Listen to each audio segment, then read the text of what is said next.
girl in a straw hat with her arms out in a corner. Oh my god, dare I piss off the Undertale fandom? Am I really gonna do this? Everything about that video? No. In fact, I want to talk about the genders of Chara and Kris in general. First of all, I just want to get this out of the way. Kris is non-binary. Toby Fox explicitly said that they use they/them pronouns. While that doesn't necessarily mean that you're non-binary, it's pretty clear that that's what the situation is. It'll be more clear what the situation is after I explain what Chara is. Chara has no gender. I don't mean that Chara is agender, I mean Chara is a blank slate. Toby Fox posted on Twitter a while ago that Chara was basically a stand-in for the player in player action. He even said that you should name the fallen child after yourself. He eventually took these tweets down because he wanted people to be able to experience the game however they wanted to. And that's the point. Chara doesn't really have much of a canon. There are events that happen to them, but in the end, Chara is what you make them. Their gender is what you make them. Their actions are what you make them. Chara is only ever a murderer when you're a murderer.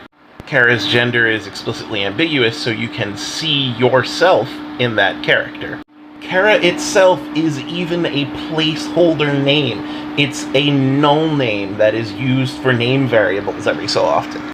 So yes, Chara is just whatever you make them. Chara is a blank slate. Everything else is fanon. It's cool fanon.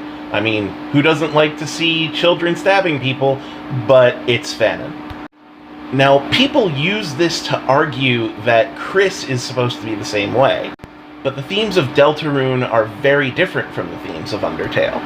Kris is not a blank slate character. They're a character with a history and backstory and friends and family.